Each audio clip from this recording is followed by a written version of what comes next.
देवेंद्र जी नमस्कार। माननीय प्रधानमंत्री जी नमस्कार, प्रणाम। देवेंद्र जी, आप एक गोल्ड मेडलिस्ट जेवलिन थ्रोअर भी रहे हैं और मैं चाहूंगा कि शरीर में तकलीफ होने के बावजूद भी आप अपने फिटनेस रूटीन को जिस प्रकार से मेंटेन किया है और जिस प्रकार से आपने दुनिया में भारत का झंडा फहराया है, तो जरूर आपसे देश कुछ सुनना चाहेगा और मैं भी सुनना चाहूंगा।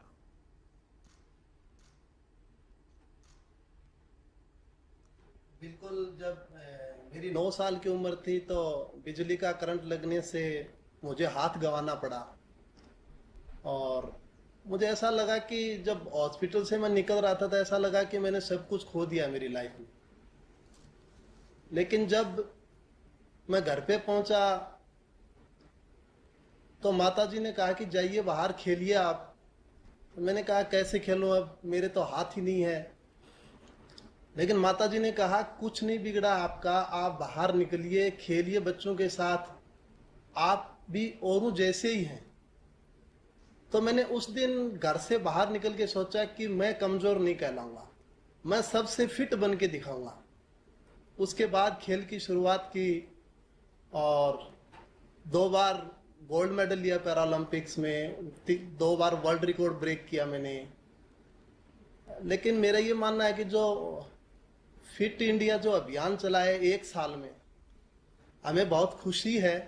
और सबसे बड़ी बात ये मानता हूं कि जिस हिसाब से स्वच्छ भारत अभियान चला था घर घर तक, वैसे ये फिट इंडिया जो अभियान है वो भी घर घर तक पहुंचा है। मैं मानता हूं 5 साल से लेकर के 80 साल तक के बच्चे भी इसमें, बुजुर्ग भी, सभी शामिल हैं। मेरी माताजी की एज 80 साल है, वो भी मॉर्निंग में टहलने जाती है कि मैं भी फिट बनूंगी। तो ये जो हमारा फिट इंडिया अभियान है बहुत ही बड़ा अभियान है ये, और हर व्यक्ति इससे जुड़ा है 1 साल में।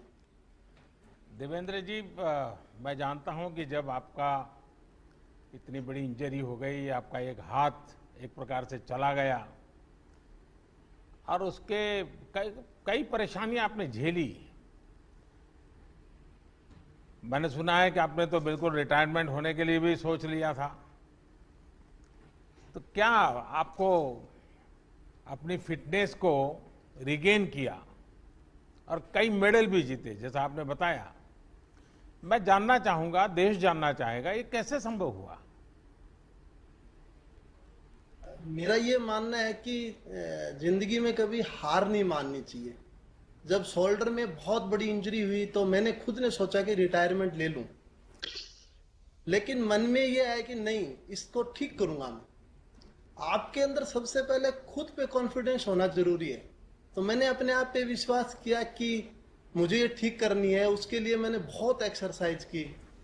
आज भी मुझे 1 घंटे सिर्फ हाथ की शोल्डर की जो इंजरी है उस पर 1 घंटे देना पड़ता है। वो अलग से टाइम निकाल रखा है मैंने। और मैं मानता हूं कि जिंदगी में कभी हार नहीं माननी चाहिए। किस प्रकार से शोल्डर की एक्सरसाइज कैसे करते हैं, थोड़ा दिखा दीजिए।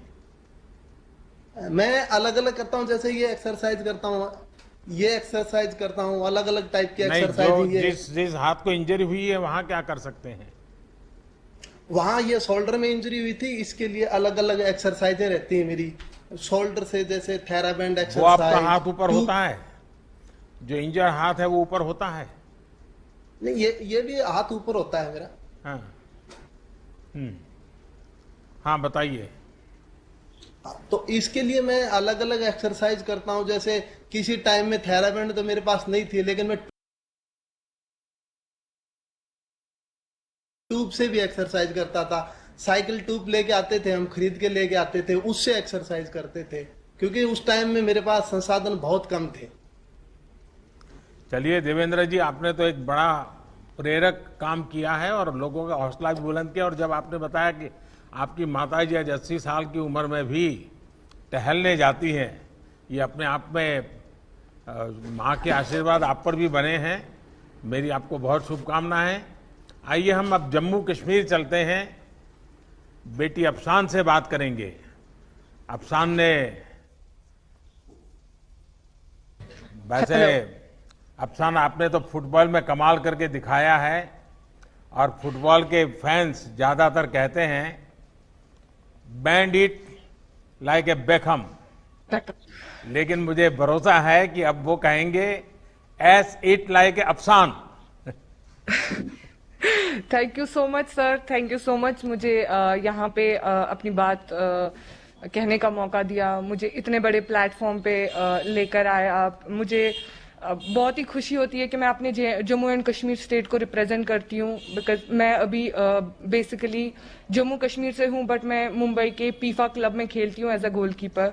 तो मुझे बहुत खुशी होती है कि जब मेरे घर वालों ने मुझे सपोर्ट नहीं किया था, तब मैंने वो डिसीजन लिया कि नहीं, मुझे थोड़ा बहुत अपनी फैमिली के साथ, अपने सोसाइटी के साथ स्ट्रगल करके इस चीज को आगे बढ़ाना चाहिए, ताकि हमारी सोसाइटी में भी थोड़ा चेंज आए। वो लड़कियों को आगे देखना चाहिए, जो आजकल बहुत ज्यादा हो रहा है।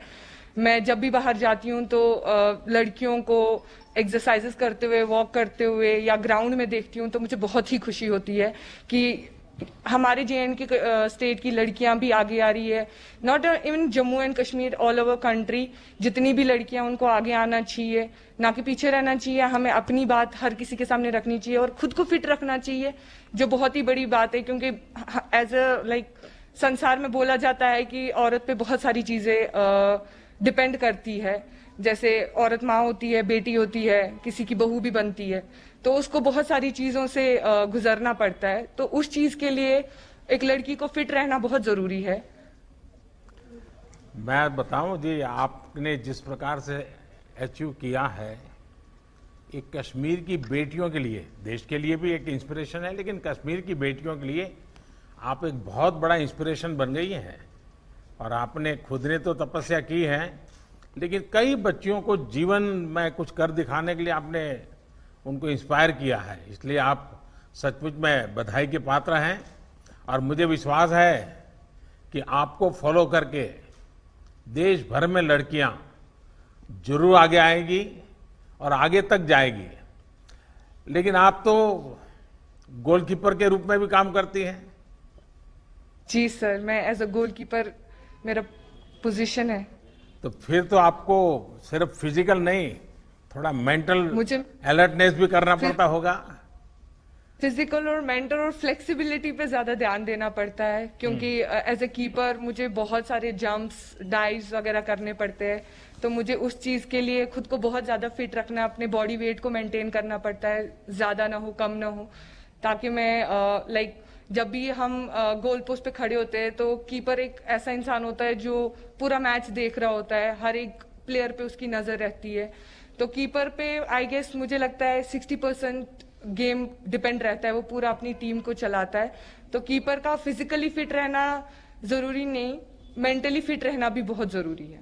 आप इसके लिए जो करती हैं कुछ बताओगी, ताकि हमारे देश के नौजवानों को आपका रूटीन कैसे होता है, कैसे बता करती हैं आप, थोड़ा सा उनको गाइड करिए। मैं मोस्टली मॉर्निंग सुबह 5:30 ग्राउंड जाती हूँ, ग्राउंड पे अपना वर्कआउट स्टार्ट करती हूँ। मॉर्निंग में 5:30 उठ के पहले मेडिटेशन करती हूँ, ताकि अपना माइंड कूल एंड काम रख सकूँ।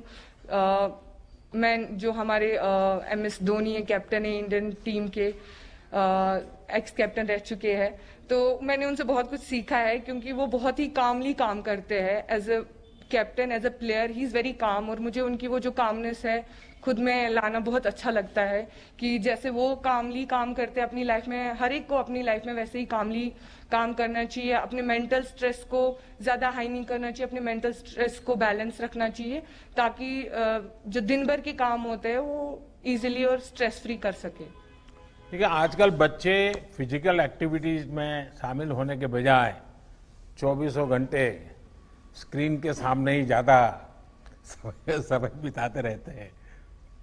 प्रत्येक राज्य में फिट रहने की अपनी स्थानीय परंपरा रही है। आपने तो बचपन अपना, भले आज इस फुटबॉल को लेकर के आप मुंबई में आप काफी कुछ समय बिताती हैं, लेकिन हर एक राज्य की अपनी एक विशेषता होती है फिटनेस की।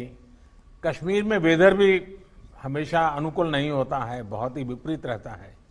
तो ऐसे में आप वहाँ की कौन सी ऐसी पारंपरिक चीजें हैं जो वहाँ के बच्चों के जीवन में, क्योंकि मैंने देखा है खेल कूद में कश्मीर के बच्चे शानदार हैं जी, अद्भुत है।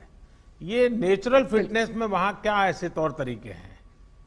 मोस्टली हम एक हाई एल्टीट्यूड पे रहते हैं, तो यहाँ पे जो ब्रीथिंग का जो प्रॉब्लम होता है, जब हम बाहर जाते हैं दूसरे स्टेट्स में खेलने जाते हैं, तो हमें वो ब्रीदिंग प्रॉब्लम नहीं होता। हमारा स्टेमिना जो होता है वो बहुत ही ज्यादा अच्छा होता है उस लेवल के लिए जो हम यहाँ पे ट्रेनिंग करते हैं। और मैं वैली से बिलोंग करती हूँ, सब बोलते हैं पैराडाइज ऑन अर्थ है, तो डेफिनेटली पूरे चारों तरफ हमारी ग्रीनरी होती है जो हमें बहुत हेल्प करती है ब्रीथ करने में, हमें फ्रेश एयर मिलती है।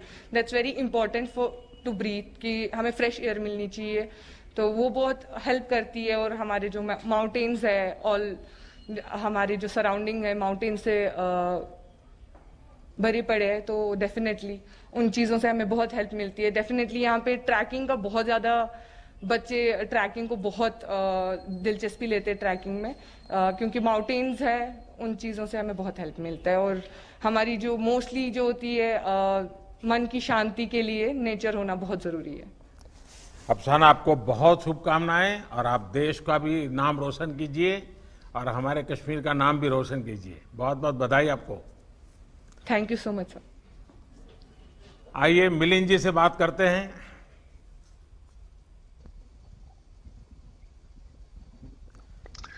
नमस्ते। नमस्ते मिलिंद माननीय जी। प्रधानमंत्री जी, मेड इन बहुत इंडिया खुशी हुई। मिलिंद। जी बिल्कुल।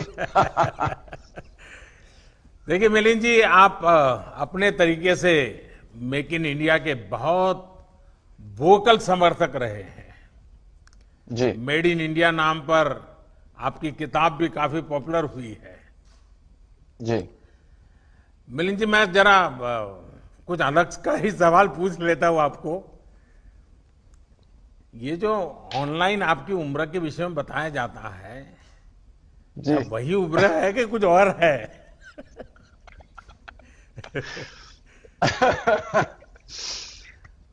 लोग मेरे हिसाब से पहली बात तो मैं ये कहना चाहूंगा, ये फिट इंडिया मूवमेंट जो बनाया गया है ये तो बहुत जरूरी है और बहुत ही अच्छा काम कर रही है। हमारे देश में ऐसा ट्रेडिशन और कल्चर नहीं है कि सबको फिट रहने के लिए एक एफर्ट करना जरूरी है, मेहनत करना जरूरी है। अभी लोगों के समझ में आ रहा है कि हेल्थ के लिए और फिट रहने के लिए एक मेहनत करने की जरूरत होती है। तो ये तो बहुत ही अच्छी बात है जो फिट इंडिया मूवमेंट फैला रही है। जो आपने मुझे क्वेश्चन पूछा, तो बहुत लोग मुझे पूछते हैं कि आपकी उम्र अभी 55 साल की है, तो मैं उनसे कहता हूं, और आप इतने मतलब आयरन मैन किया है, अल्ट्रामैन किया, मैराथन दौड़ते हैं, 100 किलोमीटर दौड़ते हैं, 400-500 किलोमीटर दौड़ते हैं। 2012 में मैं दिल्ली से बॉम्बे भी दौड़ा था। तो लोग पूछते हैं कि इतनी उम्र में आप ये कैसे कर सकते हो? तो मैं उनसे कहता हूं कि मेरी मां है, 81 साल की है अभी, तो वो जो कर सकती है वो मैं सोचता हूं जब मैं उनकी उम्र तक पहुंचूंगा मुझे वैसा बनना है। तो मेरी मां एक मिसाल है वैसे मेरे लिए भी और बहुत सारे लोगों के लिए भी। और मैं ये सोचता हूं कि हम भूल गए हैं कि नॉर्मल क्या है। फिटनेस जो चीज है वो हमारे लिए नॉर्मल क्या है। हम सब जानते हैं कि हमारे जो पूर्वज थे, हमारे दादाजी थे, उनके दादाजी थे, वो कितने फिट थे। वो चलते थे, 40 किलोमीटर चलते थे, 50 चलते थे। आज भी औरतें पानी लेने के लिए 40-40 किलोमीटर चलती हैं, अपना काम करती है, वो खेती में काम करती है। लेकिन शहरों में या जहां तक टेक्नोलॉजी फैल गई है, अभी इलेक्ट्रिसिटी है सबके पास, अभी सबके पास टेक्नोलॉजी है, इंटरनेट है, तो हम बैठते हैं और जितना हम बैठते हैं उतनी हमारी शक्ति कम हो जाती है, हमारा फिटनेस कम हो जाता है। तो जो नॉर्मल है एक इंसान के लिए कि कितना फिट रहना चाहिए नॉर्मली, कि 100 किलोमीटर आराम से कोई भी दौड़ सकता है, आराम से कोई भी चल सकता है। हम एक इवेंट करते हैं पिंकाथॉन औरतों के लिए, सिर्फ औरतों के लिए, जो 3 किलोमीटर से शुरुआत करती है और रेगुलर एक्सरसाइज के साथ वो फिर 100 किलोमीटर वो कर पाती है, और उनकी उम्र होती है 60, 65, 70। तो ये जो मूवमेंट है फिट इंडिया मूवमेंट, ये अभी लोगों के समझ में आ रहा है कि हमारी काबिलियत क्या है, हमारी शक्ति क्या है, और सिर्फ फिजिकल शक्ति नहीं, मेंटल शक्ति क्या है। मिलिंद जी, आपने सही कहा, fitness knows no age. No और लिमिट। ये सच्चाई है। और मुझे किसी ने आपकी माताजी का वीडियो क्लिपिंग फॉरवर्ड किया था, अरे वाह तो मैंने कम से कम 5 बार देखा होगा, वाह वाह क्योंकि वो वाह। 81 उनका बर्थडे था और वो जी। 15 पुलअप्स कर रही है। पुशअप्स, जी हाँ, बिल्कुल। पुशअप कर रही हो। मैं तो हम मैं जी हम एक दूसरे को बहुत इंस्पायर करते हैं। जी। उन्होंने मुझे इंस्पायर किया। 60 की उम्र में उन्हें ट्रेकिंग शुरू की। ओहो। उन्होंने किलिमंजारो जो माउंटेन है वो चढ़ा, एवरेस्ट बेस कैंप किया 60 की उम्र के बाद। तो वो मुझे वो तो सबको इंस्पायर करती है। मैंने भी उनको पुशअप सिखाए, स्क्वाट सिखाए, एक्सरसाइजेस सिखाए, जो आज वो रोज करती है। तो एक दूसरे मिलिंद जी, को आपकी इंस्पायर माताजी करना- को मेरा विशेष प्रणाम। Thank you sir, thank you. और आप नेशनल स्विमिंग चैंपियन भी रहे हैं। जी और बचपन में हम लोग, मुझे तो बड़ा, मैं अपने गांव में, मेरी फिजिकल एक्सरसाइज का एक ही क्षेत्र था, छोटा सा तालाब था, बिल्कुल। वहीं स्विमिंग करने चले जाना, वही हमारा जिम था। और ज्यादातर गांव के बच्चों के लिए तो यही होता है, लेकिन आपने बिल्कुल। इसको एक फिट इंडिया मूवमेंट का हिस्सा के रूप में प्रमोट किया। मैं इसको पसंद जी। करता हूं और मैं आपको बधाई देता हूं। Thank you sir. आप मैं इतना- फिटनेस के लिए स्विमिंग को यूज करते रहे हैं, क्या अभी भी उसमें समय देते हैं? तो मेरा एक कोई ऐसा रूटीन नहीं है। मुझे एक्सरसाइज करना पसंद है। मैं दिन में जितना भी समय मुझे मिलता है, 3 मिनट हो या 30 मिनट हो या 3 घंटा हो, जितना समय मुझे मिलता है मैं एक्टिविटीज करते रहता हूं।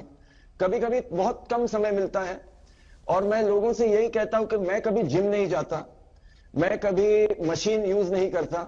अभी स्पोर्ट्स के लिए वो यूजफुल होता है जब आप कंपटीशन में होते हो, लेकिन अगर सामान्य रूप से आपको अगर फिट रहना है और हेल्दी बनना है, तो आप घर पे भी आसान चीजों को लेके आप फिट और हेल्दी बन सकते हो। मैं लोगों से यही कहता हूं कि मैं घर पे 8 फुट बाय 10 फुट की जगह में मैं फिट रह सकता हूं और मैं मैराथन दौड़ सकता हूं, मैराथन के लिए मैं तैयारी कर सकता हूं। तो ये जरूरी नहीं, लोगों के समझ में कभी कभी बोलते हैं नहीं, फिट रहने के लिए इतना सारा करना पड़ता है, इतनी समय की जरूरत होती है, जिम की जरूरत है, इसकी जरूरत है, उसकी। मैं जब दौड़ता हूं, मैं जूते भी नहीं पहनता, वो मुझे अच्छा लगता है। तो मैं कहना चाहता हूं कि जो भी आपके पास है उसे लेके, जो भी आपके पास है उसे लेके भी आप फिट और हेल्दी बन सकते हो। सिर्फ एक मन में वो विचार चाहिए कि मुझे हेल्दी बनना है, मुझे फिट रहना है। तो वो कैसा रहना है? आसान चीजें हैं ये। बहुत लोग हमें कहते हैं कि नहीं, आसान नहीं है, ये करना होता है, वो करना होता है। तो अंदर झांक के अपने आप को स्टडी करके मन को भी तन को भी हम बना सकते हैं, अपनी रूटीन, अपना एक्सरसाइज हम बना सकते हैं। और गए सालों में लोगों ने किया है। मैं कहता हूं आपसे, मैराथन रनिंग में हमारा जो नेशनल रिकॉर्ड है शिवनाथ सिंह जी का 1978 में बनाया था, वो भी बिना जूते के दौड़ते थे। 2 घंटे 12 मिनट का रिकॉर्ड है जो आज तक किसी ने तोड़ा नहीं। और मैं समझता हूं कि बात यही है कि हम सोच रहे हैं आजकल कि आगे बढ़ने के लिए इतनी सारी चीजें जरूरी है, लेकिन मैं सोचता हूं जैसे देवेंद्र जी ने कहा कि अगर आत्मविश्वास है, और स्पोर्ट्स से सबसे बड़ी चीज जो हमें मिलती है वो है आत्मविश्वास। और सिर्फ चलिए, स्पोर्ट्स नहीं, आपके एक्सरसाइज आवाज में, आपकी बातों में इतना अनुभव झलकता है और मैं मुझे आपका पूरा विश्वास समय है। ले रहा हूं। मैं आपका पूरा समय ले रहा हूं, मैं ही बात कर रहा हूं। नहीं, मुझे अच्छा लगा, मैं चाहता हूं, मैं आज सुनना चाहता था। जी, और कुछ कहना चाहते हैं? नहीं, इतना ही कहना चाहता हूं कि लोगों को समझ में होना चाहिए कि हेल्दी और फिट रहना बहुत जरूरी है। कितना फिट रहना है वो सबके विचार के ऊपर है। अगर आप मैराथन के लिए फिट रहना चाहते हो, आप पर्वत चढ़ने के लिए फिट रहना चाहते हो, आप सामान्य जीवन के लिए फिट रहना चाहते हो, तो आपको क्या करना चाहिए वो आपको जानना जरूरी है। और मैं सोचता हूं कि फिट इंडिया मूवमेंट के जरिए ये सारी जानकारी जो है, ये सारा इंफॉर्मेशन जो है, वो लोगों तक पहुंचेगा। और आपने जैसे ये लॉन्च किया है एज अप्रोप्रिएट फिटनेस प्रोटोकॉल्स, इसके बारे में मैं कहना चाहता था, हमारे जो बुजुर्ग लोग हैं भारत के, जो मास्टर्स में भाग लेते हैं, इंटरनेशनली मास्टर्स कंपटीशन में भाग लेते हैं, 60, 70, 80, 90, 100 की उम्र में इंटरनेशनल कॉम्पिटिशन जो मास्टर्स कहते हैं उसमें भाग लेते हैं और गोल्ड मेडल जीतते हैं भारत के लिए, उनको अगर हम रिकॉग्नाइज करें तो लोगों के, आम लोगों के समझ में आएगा कि 40 की उम्र में जिंदगी खत्म नहीं होती, जिंदगी की शुरुआत हो सकती है 40 की उम्र में, 50 की उम्र में, 60 की उम्र में, 70 की उम्र में। जो पिंकाथॉन मैंने कहा आपसे इससे पहले, जो एक इवेंट हम करते हैं औरतों के लिए, उनकी फिटनेस बढ़ाने के लिए, उसका मैस्कॉट है एक हमारी औरत जो पंजाब की है, मन कौर, आप तो जानते ही होंगे उनको। वो 104 साल की मैं है। मिला हूं उनको। उन्होंने रन मिला है, बिल्कुल, मैंने देखे हैं फोटो, उन्होंने दिखाया है मुझे फोटो कि उन्होंने रनिंग की शुरुआत की 93 की उम्र में।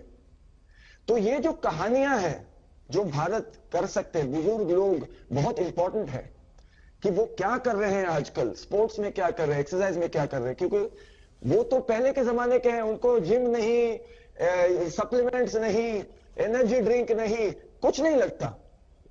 मिलिंद जी, आपको ढेर सारे लोग ढेर सारे सवाल भी पूछते होंगे, आपके मन में भी कई सवाल खड़े होते हुए है ना? आपके लिए एक सवाल है, मेरे लिए मेरा एक आपके लिए सवाल है।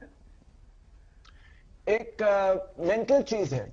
अभी हम देखते हैं कि जो भी हम करना चाहते हैं लाइफ में, अक्सर लोग ऐसे भी होते हैं जो हमें पीछे रखते हैं, बोलते हैं कि नहीं नहीं ऐसा मत करो, वैसा मत करो, ये नहीं होगा, तुमसे नहीं होगा, या ये बहुत गलत है, तुम ये नहीं ना, ऐसे बहुत लोग होते हैं। और जैसे हम अभी सोशल मीडिया पे हैं तो बहुत सारे लोग और लोग कहने वाले हैं कि ऐसा मत करो, ऐसा मत करो, तुम बहुत बुरा कर रहे हो, ये कर रहे हो। कभी बोलते हैं कि अच्छा भी कर रहे हो, बहुत लोग करते हैं बुरा कर रहे हो। तो ऐसे समय में, अभी आपके लिए भी बहुत होगा, मेरे लिए है, जैसे आप फेमस भी होते हो, किसी पोजीशन पे भी होते हो, तब और भी लोग आपको कहते हैं, मन में बहुत उसका प्रेशर होता है कि लोग मुझे बहुत बुरा कह रहे हैं, अच्छे भी कहते हैं, बुरा भी बहुत कहते हैं, तो उसको आप हैंडल कैसे करते हो? देखिए मिलिंद जी, आपने बड़ा अनोखा सा सवाल पूछा है। हमारे यहां कहा जाता है, निंदक नियरे राखिए, आंगन कुटी छवाए, बिन पानी साबुन बिना निर्मल करे सुभाए। देखिए, किसी भी काम को खुद के लिए नहीं करते, निजी स्वार्थ के लिए नहीं करते, हम पूर्ण समर्पण भाव से, एक डिटैचमेंट के साथ जब करते हैं, सर्वजन हिताय सर्वजन सुखाय काम करते हैं, और अच्छा काम भी मोह भाव के बजाय कर्तव्य भाव से करते हैं, तो मेरा अनुभव है कि तनाव नहीं आता है, ऊपर से ऊर्जा आती है, नया करने की ऊर्जा आती है। उसी प्रकार से मुझे लगता है कि प्रतिस्पर्धा को हमने टांग खींचना नहीं मानना चाहिए। मैं समझता हूं प्रतिस्पर्धा एक तंदुरुस्ती की निशानी है, एक सोचने का तरीका है जी। पर यह तंदुरुस्ती तब अनुभव होगी जब हमारा ध्यान खुद से प्रतिस्पर्धा पर होगा जी। और मैं मानता हूं कि हर किसी ने अपनी लकीर बड़ी करने पर ध्यान केंद्रित करना चाहिए, दूसरे की लकीर कम करने में समय बर्बादी नहीं करना चाहिए। बिल्कुल, बातें चलती हैं, चलती रहेगी। चलिए मिलिंद जी, मुझे बहुत अच्छा लगा आज आपसे बात करने का मौका मिला। ठीक, थैंक यू भैया। थैंक यू, बहुत ही बड़ा थैंक यू। आइए रुजुता जी से बात करते हैं, क्योंकि लोगों को लगता है कि फिटनेस का मतलब है खाना पीना। नमस्ते। नमस्ते रुजुता जी। नमस्ते honourable Modi ji, thank you very much. यहाँ आके आपके साथ, आप सबके साथ मिलके और खास करके आपके साथ बातें करके बहुत अच्छा लगा। मुझे तो यही लगता है कि थैंक्स टू यू आज दाल चावल घी को अप्रूवल मिल रहा है हर एक घर में। नहीं तो हम पहले यही सोचते थे कि फ्री में अपनी दादी नानी ज्ञान बांट रही है तो उसको रुजुता जी, आपका जो ईट लोकल थिंक ग्लोबल का जो मंत्र, मैं समझता हूं आज के लिए तो भारत के लिए बहुत एकदम से मेल खा रहा है। और ये काफी कुछ जो मैं बताता रहता हूं, वोकल फॉर लोकल, और उसको भी एक प्रकार से बल दे रहा है। और बिल्कुल। आप तो हमेशा ईट लोकल के मंत्र को लेकर के हमेशा अपनी बात बताती हैं, और लोगों को आपकी बातों में रुचि भी है। तो मैं जरूर चाहूंगा कि आज बहुत बड़ी मात्रा में जब लोग सुन रहे हैं, तो ईट लोकल के पीछे आप क्या कहना चाहती हैं? ईट लोकल के पीछे मैं वही कहना चाहती हूँ जो आपने अब भी कहा, कि हमारे यहाँ हमेशा कहा गया है कि सर्वजन सुखाय सर्वजन हिताय। तो जब हम लोकल खाएंगे तो हर कोई अलग अलग खाता है, तो उनके यहाँ का जो खाना है उनके रीजन के हिसाब से जो वहां पर बनता है वही लोग खाते। अगर खाएंगे तो वहां के फार्मर्स के लिए या वहां के लोकल इकोनॉमी के लिए भी अच्छा है, और ओवरऑल अर्थ के इकोलॉजी के लिए भी अच्छा है, और हमारे हेल्थ के लिए तो अच्छा है ही। और ये नहीं होना चाहिए कि जब तक के कोई हैशटैग में हमारे ही खाने को हमारे सोशल मीडिया पर नहीं दिखाता, तब तक हम लोग उसकी वैल्यू नहीं करते। जैसे कि घी को देख लीजिए आप। घी, by the way PM sir, अभी आजकल यूएस में सबसे गूगल्ड वर्ड है how to say ghee, you know, that's the most googled word. और हम लोग पहले जैसे हल्दी दूध नहीं पी रहे थे, लेकिन अभी जैसे ही उसको कोई टर्मरिक लाते कहता है या गोल्डन मिल्क, तो हम पीने लगते हैं। इसीलिए आपका ये जो इनिशिएटिव है वोकल फॉर लोकल, वो बहुत महत्वपूर्ण है, क्योंकि फिर हम हमारे ही भाषा में हमारे ही खाने को और उसके वैल्यू को पहचानेंगे। देखिए रुजुता जी, मैं कोरोना के माहौल के कारण मैं मेरी माँ से कोशिश करता हूँ हफ्ते में 1-2 बार बात हो जाए। और जब भी मैं माँ से बात करता हूँ तो तुरंत वो मुझे पूछती है कि बेटा तू हल्दी लेता है कि नहीं लेता है। वो तुरंत मुझे पूछती है हल्दी लेता है कि नहीं लेता है। तो आपकी बात सही है। अच्छा, आपका जो फिटनेस का मंत्र है, और मैं समझता हूं ये मैसेज बड़ी ताकत रखता है। आप कहती है don't lose health, lose weight. जरा समझाइए क्या कहना चाहती हैं आप? मुझे यही लगता है कि हम बहुत बार वजन कम करने के कोशिश में हेल्थ गवा देते हैं, रात की नींद गवा देते हैं, दिन का चैन चला जाता है, और इश्क विश्क भी नहीं हुआ होता, बस डाइट पे रहते हैं। तो मुझे यही लगता है कि लोगों को ऐसी कोई भी चीज नहीं करनी चाहिए जिससे रातों की नींद और दिन का चैन हराम हो जाए। जस्ट नॉर्मल खाना जो हमारे घर पर बनता है, रोटी सब्जी दाल चावल पोहा उपमा नून चाय जैसे कश्मीर में पिया जाता है, हर एक रीजन की हमारे यहाँ पर स्पेशलिटी है। तो अगर घर का खाएंगे, पैकेट में से कम खाएंगे, और अभी 2020 भी चल रहा है, तो मेरे हिसाब से अगर हमारे जो पुरुष वर्ग है वो भी अगर हमारे साथ महिलाओं के साथ घर पर हमारे किचन में काम करेंगे, तो हम लोग पैकेट में से कम खाएंगे, अपने ही किचन से ज्यादा खाएंगे, तो सेहत ऐसी ही बनी रहेगी। डिफॉल्ट में हम लोग अच्छी सेहत बना पाएंगे। तो लेकिन रुजुता जी, एक तरफ फिटनेस, एक तरफ डाइटिंग, सारा माहौल ऐसा बना हुआ है, उस समय अगर आप ईट मोर वाली बात करती है।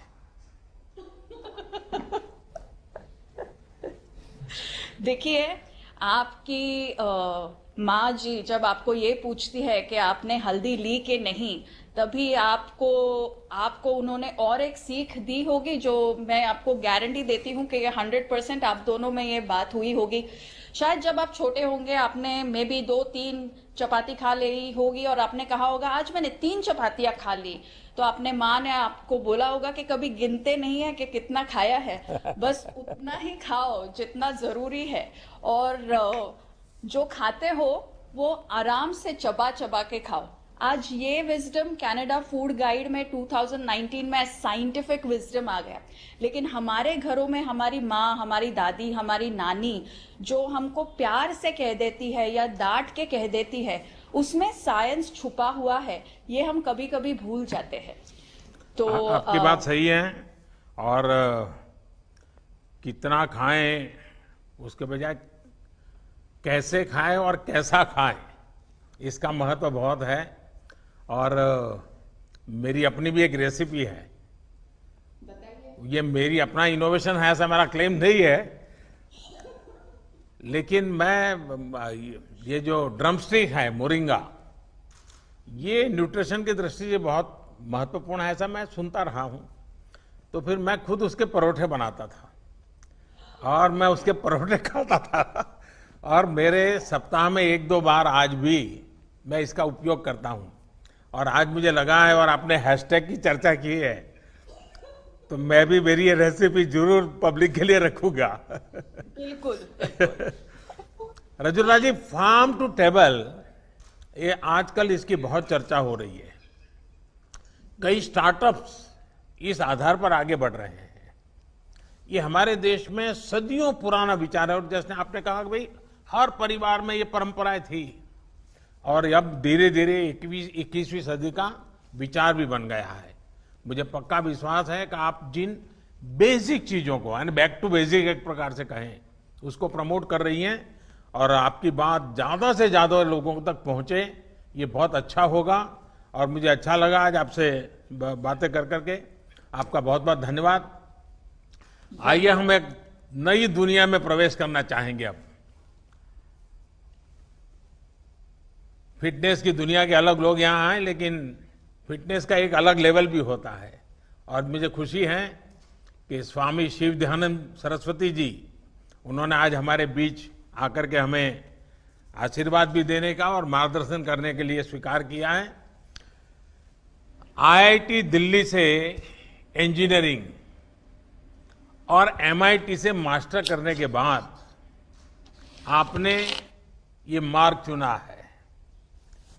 लोगों को जरूर आश्चर्य भी होता होगा, आदर का भाव भी आता होगा, और मुझे पक्का विश्वास है कि आपके संबंध में लोगों की जिज्ञासा भी बढ़ती होगी। मैं आपसे जानना चाहूंगा कि इतना बिल्कुल ही अलग बैकग्राउंड और इस प्रकार का आज का ये समर्पित जीवन, मैं समझता हूं आपकी बात को नई पीढ़ी जरूर नए तरीके से स्वीकार करेगी, और इसलिए जरूर हम सुनना चाहेंगे आपके अनुभव।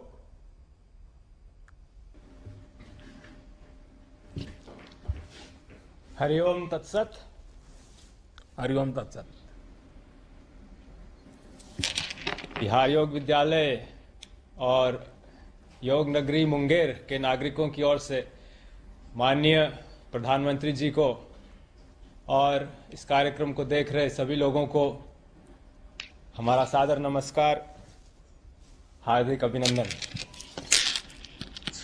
आपने जो प्रश्न किया माननीय प्रधानमंत्री जी, उसका उत्तर भी आप एक रूप से दे ही चुके हैं। सर्वजन हिताय और सर्वजन सुखाय का जो मंत्र आपने अपने जीवन का हम लोगों के सामने रखा है, वही एक प्रेरक, वही एक प्रोत्साहक का कार्य करता है और जीवन में समर्पण का एक क्षण लाता है। अपने बारे में कुछ ज्यादा कहना तो संकोचजनक होगा। मैं यहाँ केवल अपनी गुरु परंपरा के महान विभूतियों का उल्लेख करना चाहूँगा, उनके जीवन का उल्लेख करूँगा तो मेरे जीवन की बात भी अपने आप ही स्पष्ट हो जाएगी। हमारी गुरु परंपरा प्रारंभ होती है ऋषिकेश के स्वामी शिवानंद जी महाराज से।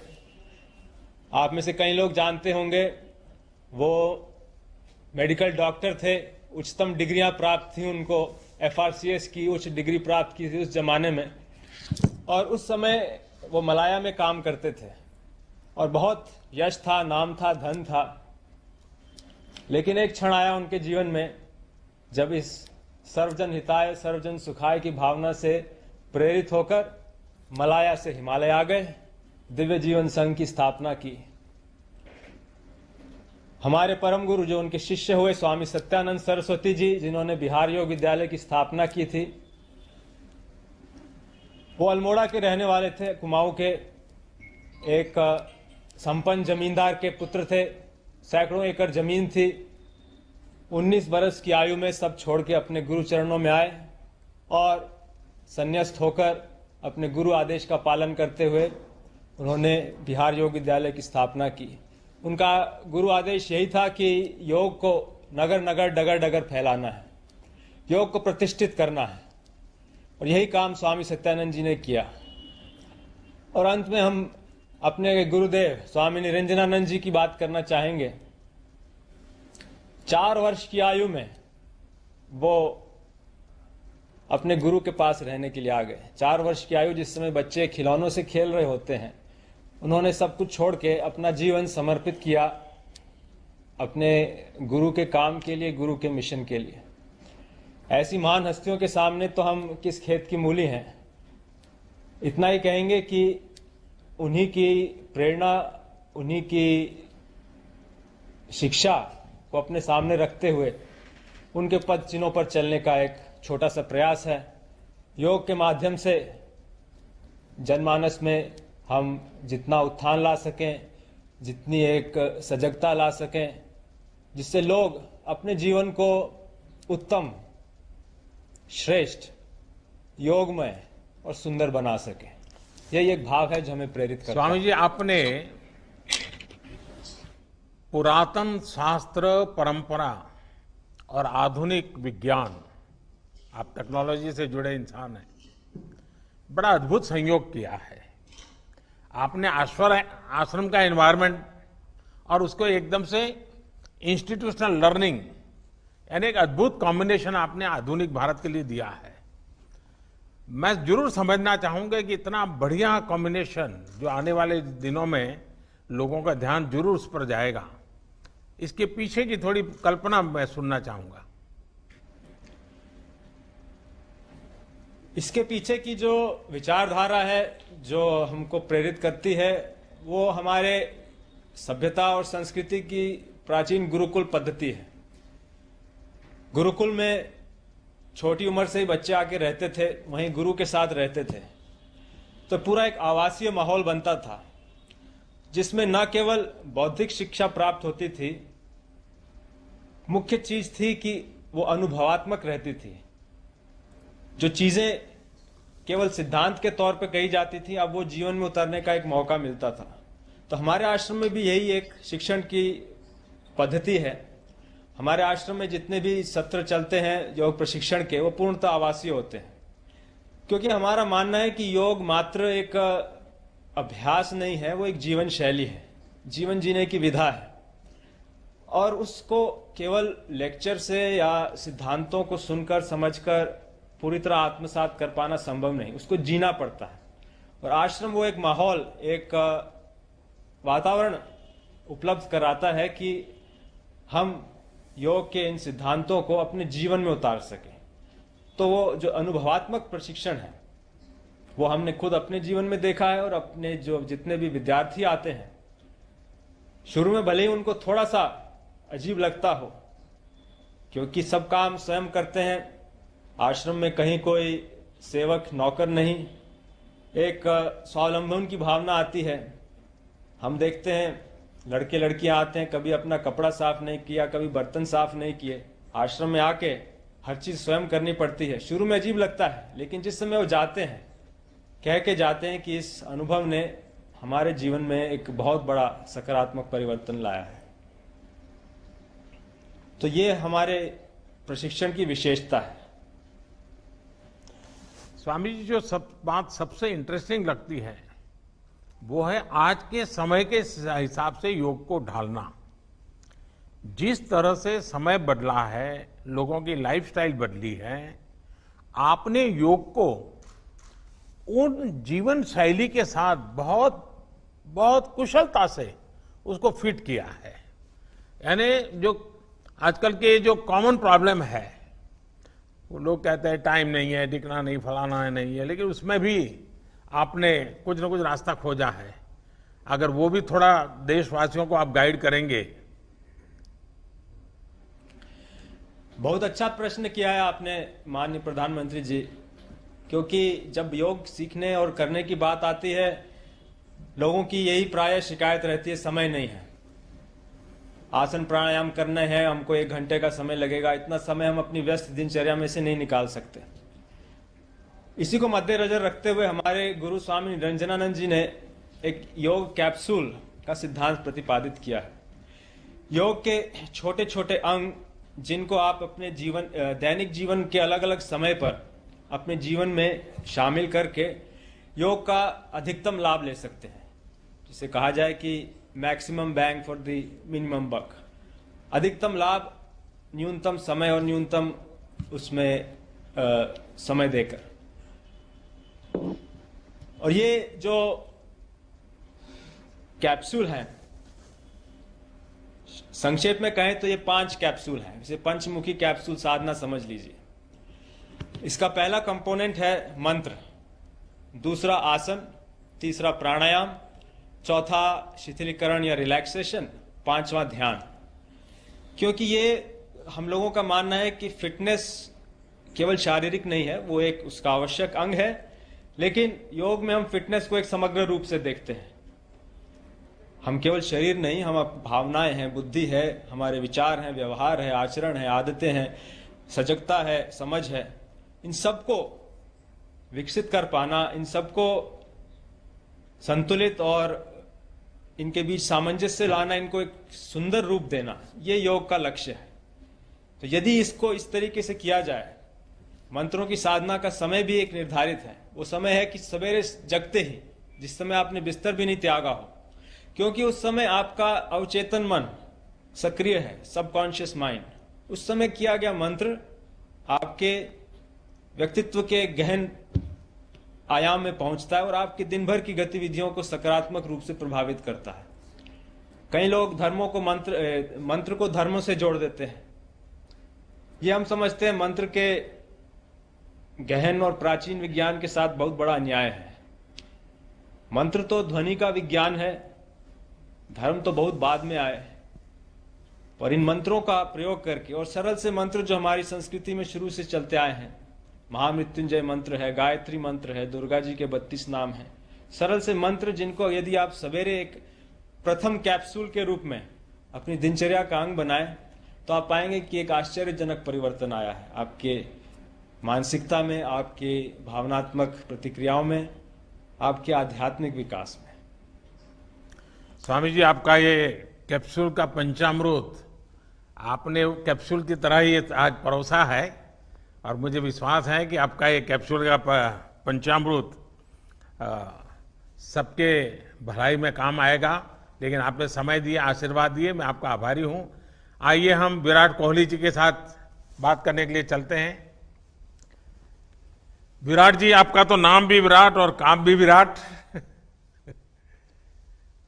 नमस्कार सर। आप दुबई में से आज समय निकाला, और वहां तो ये खेल आपका बड़ा तनावपूर्ण रहता है, उसमें भी आपने और अपनी भागदौड़ भरी जिंदगी में अभी जो फिटनेस रूटीन फॉलो करते हैं, मैं जरूर चाहूंगा, देश भी जानना चाहेगा, क्योंकि नौजवान आपको, आपकी हर गतिविधि को देखता है, ये आपको कैसे मदद करता है?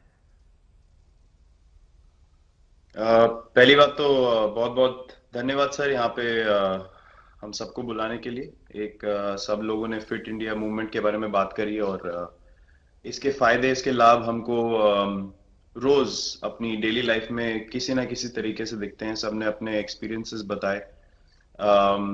मिलिंद जी ने भी बहुत अच्छी बातें रखी, बहुत इंस्पिरेशनल उनका भी काम रहा है, उनकी जर्नी रही है पिछले कुछ सालों में, मैंने भी बहुत ऑब्जर्व किया है।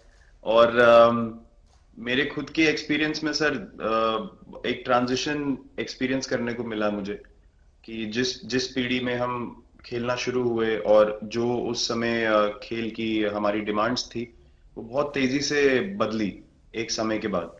और मुझे ये एक्सपीरियंस हुआ कि जो एक हमारा सिस्टम बन चुका था, हमारा एक रूटीन बन चुका था, वो हमारे खेल के डिमांड्स के लिए सही नहीं था, और उसे बदलना जरूरी था, क्योंकि हमारा खेल बहुत तेजी से आगे बढ़ रहा था, और मुझे ऐसा महसूस हुआ कि हम कुछ फिटनेस के पॉइंट ऑफ व्यू से पीछे छूट जा रहे थे। हमारी स्किल में कभी कोई प्रॉब्लम नहीं थी। तो एक स्वामी जी ने भी बात रखी, आपने भी बात करी, मिलिंद जी ने भी पहले बताया, एक जो सेल्फ रियलाइजेशन की बात है कि आपको खुद से रियलाइज हो कि मुझे क्या बदलना है अपने अंदर। तो मुझे वो एक समय पे खुद भी एक्सपीरियंस हुआ कि नहीं, फिटनेस जो है वो प्रायोरिटी होनी चाहिए। और अगर मैं आपको ऑनेस्टली बताऊं तो पहले खेल को अच्छा करने के लिए फिटनेस मैंने शुरू करी, लेकिन आज अगर प्रैक्टिस मिस भी हो जाए तो मुझे इतना खराब नहीं लगता, लेकिन अगर फिटनेस सेशन मेरा मिस हो जाए या एक्टिविटी मिस हो जाए तो मुझे ज्यादा खराब लगता है। तो इसके फायदे जो हैं तो सर वो सबसे पहले आपको ये जो नया मंत्र जगा तो दिल्ली के छोले भटूरे का ही बहुत भुगतान हुआ होगा। बहुत ज्यादा सर, मतलब जो अभी हमने थोड़ी देर पहले बात करी कि हमारा जो नेटिव डाइट है, एक जिस रीजन से हम आते हैं उसका जो हम वो खाते हैं, उससे मैंने कभी एक्सपीरियंस नहीं किया कि हेल्थ इश्यूज हुए हो या किसी को कोई बीमारियों का सामना करना पड़ा हो। मेरी खुद के एक्सपीरियंस में मेरी नानी, मैंने बहुत समय तक देखा, इतनी ज्यादा उम्र में भी उनकी हेल्थ हमेशा ठीक रही, हमेशा उन्होंने घर का सिंपल खाना खाया। तो मैं जब पला बड़ा तो शहरी खाना, मतलब बहुत ज्यादा बाहर का खाना होता था, खेलने कूदने जाते थे तो आते जाते बहुत सारी चीजें ऐसी खा ली कि जो हेल्थ पॉइंट ऑफ व्यू से अच्छी नहीं है। तो डाइट का भी एक बहुत बड़ा कंट्रीब्यूशन था, जो डिसिप्लिन नहीं था। तो वो फिटनेस, फिजिकल फिटनेस और डाइट दोनों चेंज करना पड़ा सर। उसकी वजह से ही चेंजेस आने शुरू हुए। और मैं इस चीज से इसलिए रिलेट कर पाता हूँ क्योंकि जैसे हमारे खेल में चेंजेस आए, आज की लाइफ की भी डिमांड्स बहुत ज्यादा हो गई हैं, बहुत हेक्टिक हो गई है लाइफ। तो अगर हम अपनी फिटनेस को उस पेस के साथ नहीं रखेंगे, सिंक में नहीं रखेंगे, तो हम पीछे छूटते चले जाएंगे। तो अगर हम लोग अपनी फिटनेस को नहीं इंप्रूव करते तो हमारे खेल में भी आज हम बहुत पीछे छूटते चले जाते, क्योंकि आप सिर्फ अपनी स्किल पे डिपेंड नहीं कर सकते। आपका जो मेंटल स्ट्रेंथ है, वो आपका शरीर कितना तंदुरुस्त है और आपका दिमाग कितना तंदुरुस्त है, उस दोनों का एक कॉम्बिनेशन साथ में चलता है। तो अगर मेरा शरीर सपोर्ट नहीं कर रहा है जो मेरा दिमाग सोच रहा है, तो मैं जो करना चाहता हूं मैं नहीं कर पाऊंगा। तो मुझे आपके सामने छोटे-छोटे कैलोरी चेंजेस कम करने का भी तो चैलेंज रहता होगा और इतना बड़ा काम करने का भी चैलेंज रहता होगा, उसको कैसे हैंडल करते हैं? सर, मैंने अभी जो अपने अनुभव में मैंने ये चीज एक्सपीरियंस करी है वो ये है कि खाने के बीच में समय देना बहुत जरूरी है। हम लोग बहुत बार खाते हैं और फिर बड़ी मील के बाद वो छोटा पोटा खाते चले जाते हैं पूरा दिन। तो वो जो हमारा सिस्टम है उसको कहीं प्रोसेस करने का मौका ही नहीं मिलता खाने को, और रात तक हम खाते चले जाते हैं। तो मैं जब छोटा भी था तो 11:30-12 बजे डिनर हो रहा है, उसके बाद मीठा खा के एकदम सो गए, कुछ एक्टिविटी नहीं, कुछ उसके बाद वॉक नहीं। तो आई थिंक ये छोटी छोटी चीजें जो है जो बहुत मैटर करती हैं कि आप अपने अंदर के सिस्टम को भी कितना समय दे रहे हैं उस खाने को प्रोसेस करने के लिए जो आप खा रहे हैं। तो उसके लिए अवेयरनेस बहुत जरूरी है कि आप किस वजह से कर रहे हैं। आप अपने आप को ओवरऑल फिट रखने के लिए कर रहे हैं या फिर सिर्फ वेट लॉस के लिए कर रहे हैं, जैसे अभी रुजुता जी ने बोला। तो प्रायोरिटी बहुत जरूरी है अपने दिमाग में कि आपकी इंटेंशन ठीक होनी चाहिए, फिर अकॉर्डिंगली आपके रिजल्ट्स भी वैसे ही आएंगे बाहर।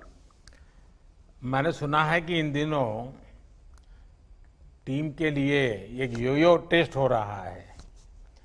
क्या ये कैप्टन को भी ये योयो टेस्ट करवाना पड़ता है कि आपको छुट्टी होती है? और योयो टेस्ट होता क्या है, क्या क्या क्या करना पड़ता है? सर, टेस्ट ये बहुत जरूरी था फिटनेस पॉइंट ऑफ व्यू से। अगर आप ग्लोबल फिटनेस लेवल्स की बात करें तो बाकी टीमों से हमारा लेवल अभी भी कम है, और हम चाहते हैं कि वो लेवल हम ऊपर लेके जाएं। जो एक बेसिक रिक्वायरमेंट है आज की डेट में, हम लोग फोकस करते हैं कि जैसे T20 मैच हो गया या वनडे मैच हो गया, वो एक दिन में खत्म हो जाता है।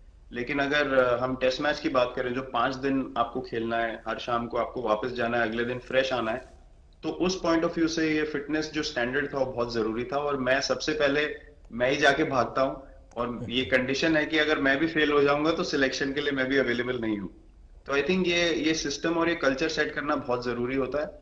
और उससे क्या होता है सर, ओवरऑल एक जो फिटनेस लेवल है टीम का बढ़ेगा। जैसे टेस्ट क्रिकेट में हमारा बहुत बार होता है कि आप थके हुए हैं, तीसरे दिन आके आपको, जैसे हमारे फास्ट बॉलर्स हैं आज की डेट में, वो दुनिया में सबसे ऊपर है, तो उनको अगर दूसरे तीसरे चौथे दिन आके वो एफर्ट डालना है फील्ड पे, तो वो डाल सकते हैं। पहले क्या होता था, स्किल हमारे पास हमेशा से रही है, लेकिन शायद जो मैंने आपको बोला वो ट्रांजिशन मैंने जो एक्सपीरियंस किया, हम लोग वो जरूरी समय जो आता है जहाँ पे शरीर थक जाता है और टीम को आपकी जरूरत है, वहां पे परफॉर्मेंस जो है हमारी डिप हो जाती थी और दूसरी टीम जीत जाती थी।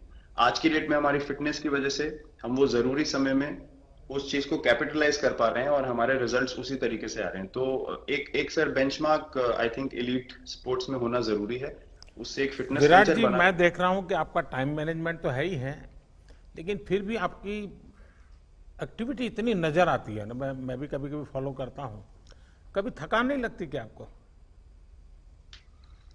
सर थकान अगर मैं ऑनेस्टली आपको बोलूं, थकान हर किसी को होती है। अगर आप फिजिकल एफर्ट करेंगे तो थकान होगी, लेकिन अगर आपका लाइफस्टाइल अच्छा है, अगर आप खा अच्छा रहे हैं, अगर आप फिटनेस रेगुलरली कर रहे हैं, आपकी रिकवरी अच्छी है, तो आपकी स्लीप अच्छी है, स्लीप पैटर्न्स अच्छे हैं, तो आपकी रिकवरी तेज होगी।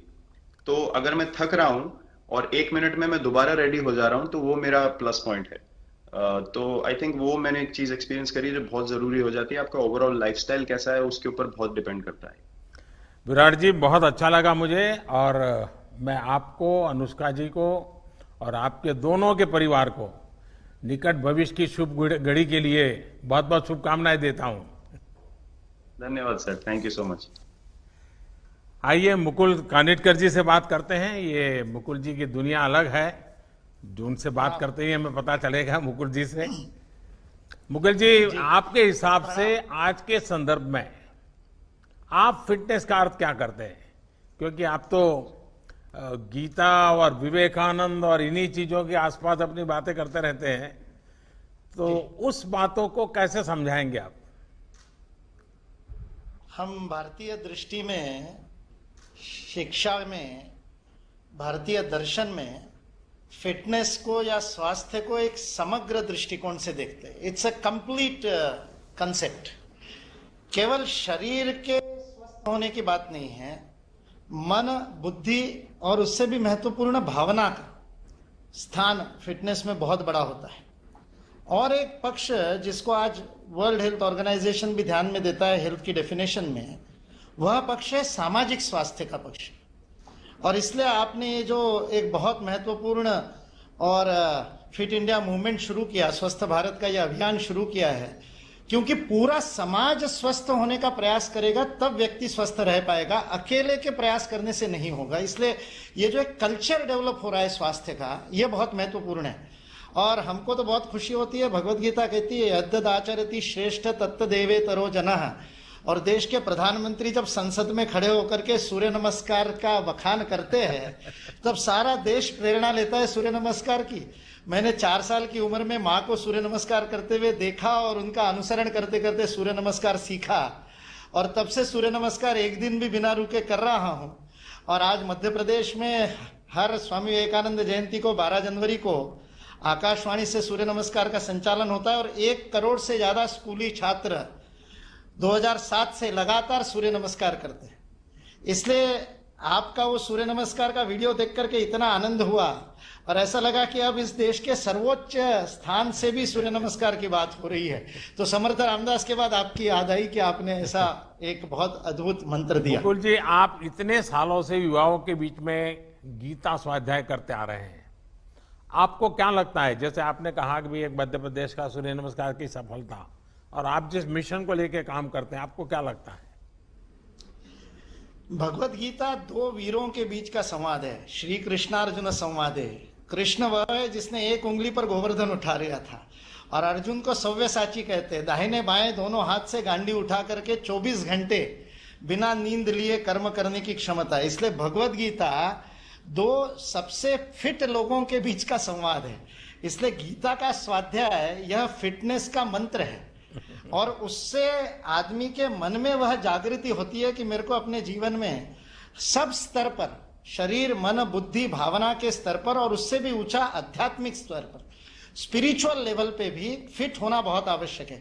ताकि मेरा मन मेरे शरीर में फिट हो, मैं परिवार में फिट हूं, मेरा परिवार समाज में फिट हो, समाज पूरे राष्ट्र की आवश्यकता में फिट हो और हमारा राष्ट्र विश्व में योगदान करने के लिए विश्व समुदाय में फिट हो। तब तो माता भूमि पुत्रो हम पृथिव्याम होगा और हम पर्यावरण को भी फिट करेंगे।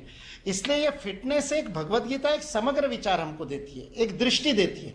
और इसलिए मैंने हमेशा पाया, पिछले 30 वर्षों से युवाओं के बीच में गीता स्वाध्याय कर रहा हूं, तो युवाओं को जब ये दृष्टि देते हैं तो वो कहते हैं, पहले तो हम सोचते थे गीता रिटायरमेंट के बाद की बात है, अब पता चलता है गीता पढ़ेंगे तो रिटायर होंगे ही नहीं, रीटायर होते रहेंगे, बार बार टायर बदलते रहेंगे और नई नई पारी खेलते रहेंगे। यह युवाओं को प्रेरणा भगवत गीता से मिलती है। मुकुल जी, आप शिक्षा और युवाओं को लेकर पैशनेट है। आप यानी युवाओं के मन में भी आपसे कुछ न कुछ जानने की इच्छा रहती है। मेन चीज है मेंटल फिटनेस, इमोशनल फिटनेस। क्या उसके संबंध में आप कुछ बात सरलता से समझा पाएंगे? जी, बहुत बढ़िया। आपको पहले तो एक इस बात के लिए बधाई दे दूं कि राष्ट्रीय शिक्षा नीति में आपने फिटनेस को, खेल को, योग को एक्स्ट्रा करिकुलर से करिकुलर में लेकर के आया। अब ये पाठ्येतर गतिविधि नहीं बन गई, अब ये पाठ्यक्रम का अंग बन गई है, अब उसके क्रेडिट मिलेंगे। ये एक बहुत अद्भुत क्रांतिकारी काम इस राष्ट्रीय शिक्षा नीति 2020 में हुआ है, उसके लिए आपको बहुत बड़ी बधाई। मैं से हम की प्रक्रिया है, ये जो व्यक्ति केंद्रित विचार के कारण फिटनेस में गड़बड़ होती है, चाहे वो फिर आहार की बात हो, चाहे विहार की बात हो, चाहे व्यायाम की बात हो। जो सर्वे भवन्तु सुखिना का मंत्र है, वह मंत्र होता है मैं के विस्तार से। इसलिए मेंटल और इमोशनल फिटनेस जो है वह निस्वार्थता की ओर ले जाने वाली है। स्वामी विवेकानंद का वाक्य है, एन ऑन्स ऑफ अनसेल्फिशनेस, एक रत्ती भर भी निस्वार्थता आपको टनों शक्ति प्रदान करती है, इतनी बड़ी मनोशक्ति प्रदान करती है। ये जो ताकत देने वाली बात है, जब मैं व्यक्तिगत स्वयं के लिए काम करता हूं और जब मैं उसी काम को परिवार के लिए करता हूं, तो मेरे मन का विस्तार होता है, मेरी भावना का विस्तार हो, मेरा पर्पस ऑफ लाइफ बड़ा हो जाता है। और आज आप सारे काम देश के लिए करते हैं, 24 घंटे देश के लिए काम करते हैं। विराट कोहली जी जब देश के लिए खेलते हैं और जब क्लब के लिए खेलते हैं, उनके खेल में हम देखने वालों को फर्क दिखाई देता है। जब मैं राष्ट्र के लिए स्वयं को दांव पर लगाता हूं तो मेरी इफिशियंसी बदल जाती है, क्योंकि मेरे भावना का उतना विस्तार होता है। फिर 135 करोड़ भारतवासियों का भावनात्मक संबल भी मुझे मिलता है।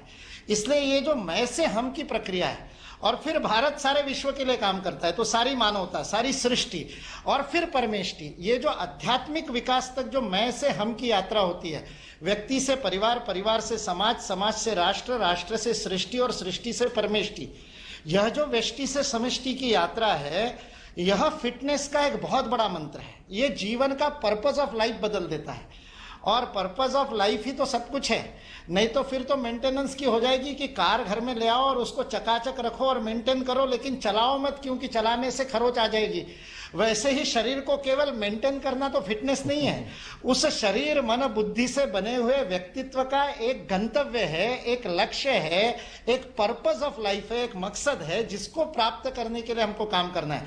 और जब इस देश के 135 करोड़ लोगों के मन में राष्ट्रहित गंतव्य हो जाएगा, मेरा छोटा से छोटा व्यापार भी, मेरी छोटी से छोटी नौकरी भी, मेरा छोटा से छोटा कर्म भी मैं भारत के लिए योगदान कर रहा हूं, ये भाव आ जाएगा, तो फिर फिट रहना मेरा कर्तव्य हो जाएगा, मेरी ड्यूटी हो जाएगा, मेरा धर्म हो जाएगा, लग्जरी नहीं रहेगा। It won't be a luxury, it will be my prime duty कि मैं फिट रहूंगा तो भारत फिट रहेगा। इसलिए इस भाव को आपने जगाया, इसके लिए आपको बहुत बहुत मन से प्रणाम और हृदय से धन्यवाद। और आप उसको, you are leading from the front, आप उदाहरण बन करके उसको लीड कर रहे हैं, उसके लिए आपका धन्यवाद। चलिए, आपका भी बहुत धन्यवाद। आज देश के वो प्रेरणा देने वाले ऐसे 7 महानुभावों का भी मैं विशेष रूप से आभार व्यक्त करता हूं, क्योंकि आपने समय निकाला और आपके खुद के अनुभवों को बताया। आपने फिटनेस के भिन्न भिन्न आयामों पर खुद के जो अनुभव शेयर किए, वो निश्चित रूप से देश की हर पीढ़ी को बहुत ही लाभकारी होंगे, ऐसा मुझे लगता है। आज का ये डिस्कशन हर आयु वर्ग के लिए और भिन्न भिन्न रुचि रखने वालों के लिए भी बहुत ही उपयोगी होगा। फिट इंडिया मूवमेंट की फर्स्ट एनिवर्सरी पर मैं सभी देशवासियों के अच्छे स्वास्थ्य की कामना करता हूं। एक साल के भीतर भीतर ये फिटनेस मूवमेंट ऑफ पीपल भी बन चुका है और मूवमेंट ऑफ पॉजिटिविटी बन चुका है। देश में हेल्थ और फिटनेस को लेकर निरंतर अवेयरनेस में बढ़ोतरी होती चली जा रही है और एक एक्टिवनेस भी बढ़ी है। मुझे खुशी है कि योग, आसन, व्यायाम, walking, running, swimming, healthy food habits, healthy lifestyle अब ये हमारी नेचुरल कॉन्शियसनेस का हिस्सा बन रहा है।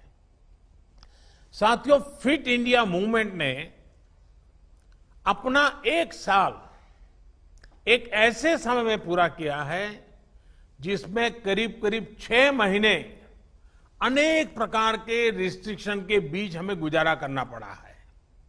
लेकिन फिट इंडिया मूवमेंट ने अपने प्रभाव और प्रासंगिकता को इस कोरोना काल में सिद्ध करके दिखाया है। वाकई फिट रहना उतना मुश्किल काम नहीं है जितना कुछ लोगों को लगता है। थोड़े से नियम से और थोड़े से परिश्रम से आप हमेशा स्वस्थ रह सकते हैं। फिटनेस की डोज आधा घंटा रोज। मैं दोबारा सुनाता हूं, फिटनेस की डोज आधा घंटा रोज। इस मंत्र में सभी का स्वास्थ्य, सभी का सुख छिपा हुआ है। फिर चाहे योग हो या बैडमिंटन हो, टेनिस हो या फुटबॉल हो, कराटे हो या कबड्डी, जो भी आपको पसंद आए, कम से कम 30 मिनट रोज कीजिए। अभी हमने देखा युवा मंत्रालय और स्वास्थ्य मंत्रालय ने मिलकर फिटनेस प्रोटोकॉल भी जारी किया है। साथियों, आज दुनिया भर में फिटनेस को लेकर जागरूकता है। वर्ल्ड हेल्थ ऑर्गेनाइजेशन WHO ने global strategy on diet, physical activity and health उसको एक प्रारूप दिया है और प्रचारित किया है।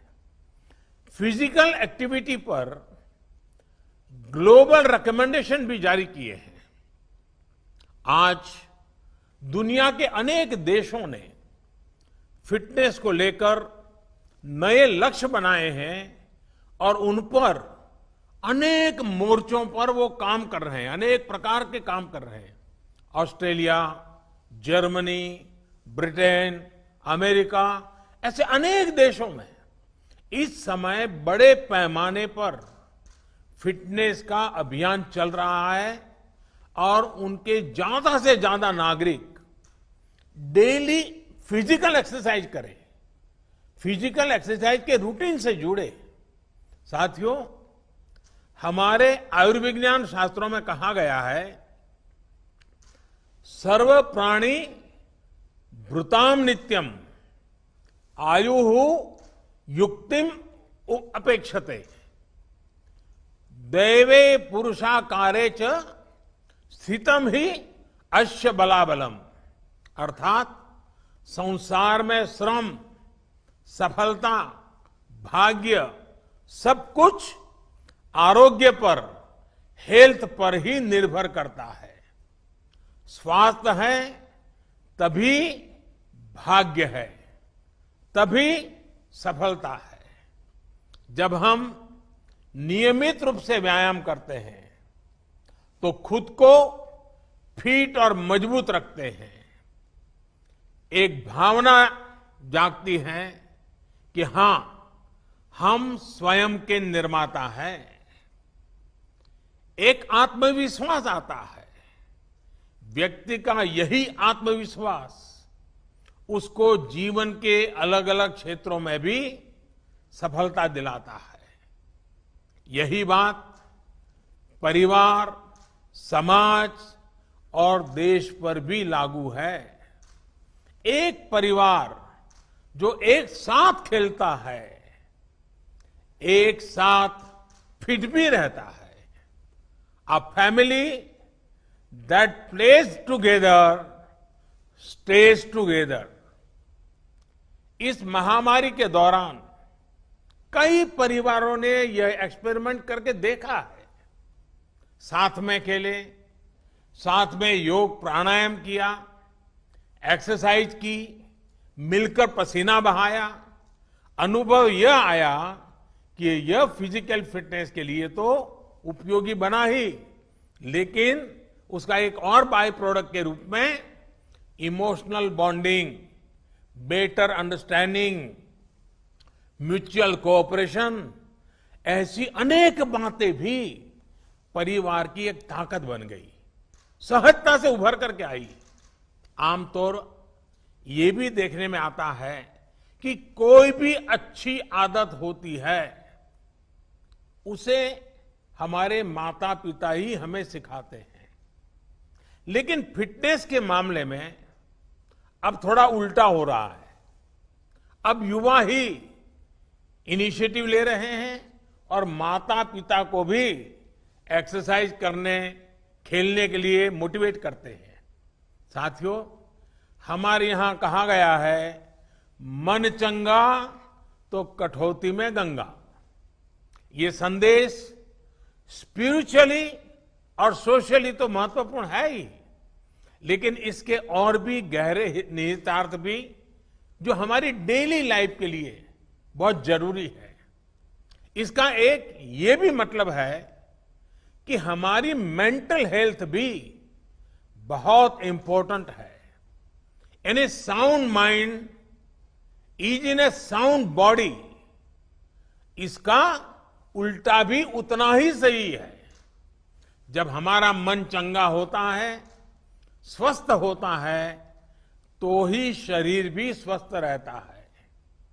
और अभी चर्चा में आया था कि मन को स्वस्थ रखने के लिए एक अप्रोच है मन को विस्तार देना। संकुचित मैं से आगे बढ़कर जब व्यक्ति, परिवार, समाज और देश को अपना ही विस्तार मानता है, उनके लिए काम करता है, तो उसमें एक आत्मविश्वास आता है। मेंटली स्ट्रांग बनने के लिए ये एक बड़ी जड़ी बूटी का काम करता है। और इसीलिए स्वामी विवेकानंद जी ने कहा था, strength is life, weakness is death, expansion is life, contraction is death. आजकल लोगों से, समाज से, देश से जुड़ने और जुड़े रहने के लिए तरीकों की, माध्यमों की कमी तो बिल्कुल नहीं है, भरपूर अवसर है। और प्रेरणा के लिए हमारे आसपास भी कई उदाहरण मिल जाएंगे। आज जिन 7 महानुभावों को सुना, इससे बड़ी प्रेरणा क्या होती है? हमें बस इतना करना है कि अपनी रुचि, अपने पैशन के अनुसार कुछ चीजों को चुनना है और उसे नियमितता से करना है। मैं देशवासियों से आग्रह करूंगा, हर पीढ़ी के महानुभावों से आग्रह करूंगा, तय कीजिए कि आप दूसरों की कैसे मदद करेंगे, क्या देंगे। अपना समय, अपनी नॉलेज, फिजिकल हेल्प, कुछ भी लेकिन कीजिए, जरूर कीजिए। साथियों, मुझे भरोसा है देशवासी फिट इंडिया मूवमेंट से और ज्यादा से ज्यादा जुड़ते रहेंगे और हम सब भी मिलकर के लोगों को जोड़ते रहेंगे। फिट इंडिया मूवमेंट दरअसल हिट इंडिया मूवमेंट भी है। इसलिए जितना इंडिया फिट होगा उतना ही इंडिया हिट होगा। इसमें आप सभी के प्रयास हमेशा की तरह देश की बहुत मदद करेंगे। मैं आप सबको शुभकामनाओं के साथ और आप सबका हृदय से आभार व्यक्त करते हुए आज फिट इंडिया मूवमेंट को एक नया बल दें, नए संकल्प के साथ आगे बढ़े। फिट इंडिया व्यक्ति समष्टि का एक पूरा सिलसिला चले, इसी एक भावना के साथ आप सबका बहुत बहुत धन्यवाद।